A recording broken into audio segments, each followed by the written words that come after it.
நண்பா, welcome to Aadi cinema. இன்னைக்கு நம்ம பார்க்க போற படம் என்ன ஜென்டில்மேன் படம் தான் பார்க்க போறோம். இந்த படத்தை பத்தி பார்க்கணும்னா நம்ம வீடியோ பிடிச்சி ஒரு லைக் போட்டு மறக்காம சேனலை சப்ஸ்கிரைப் பண்ணி வச்சுக்கோங்க. இப்போ இந்த படத்தோட கதை என்னன்னு பார்த்தோம்னா, இந்த படத்துல வந்து லிஜுமோல், லாஸ்லியா, ஹரிஹரன் இவங்க 3 பேரும் சுற்றி தான் இந்த படத்தோட கதையை நகலுது. படம் ஆரம்பிச்சு 1/2 மணி நேரத்துக்கு இந்த படம் எதை நோக்கி போகுதுன்னு நமக்கு புரியவே இல்லை. கரெக்டா 35 நிமிஷத்துல ஒரு சம்பவம் நடக்கும் லிஜுமோல் வீட்டுல. அதுல இருந்து அவர் ஹஸ்பண்ட் காணாம போயிட்டாரு அப்படின்னு சொல்லிட்டு லாஸ்ட்லயே அவர் இன்டர்வியூ கொடுத்து இவங்க விசாரணை நடந்துட்டு இருக்கும். கடைசியில என்னதான் ஆச்சு அதுதான் இந்த படத்தோட கதை.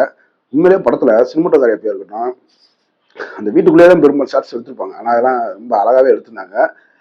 படத்துல நினைச்ச எல்லாருமே ஒரு நீட்டான பெர்ஃபார்மன்ஸ் கொடுத்தாங்க. அந்த போலீஸ் கேரக்டர்ல ஒருத்தர், ஒரு கரப்டர் போலீஸா ஒருத்தர் வருவாரு. அதே இது லிஜுமோல் ஊர்க்கார போலீஸா ஒருத்தர் வந்து விசாரிப்பாப்புல. அவங்களாம் ரொம்ப நல்லாவே நடிச்சிருந்தாங்க. மெயினா லிஜுமோல் அந்த சம்பவத்துக்கு அப்புறம் அவங்களோட ஒரு டிரான்ஸ்ஃபர்மேஷன் இருக்கும் பார்த்தீங்களா, செம்மையா பண்ணியிருந்தாங்க.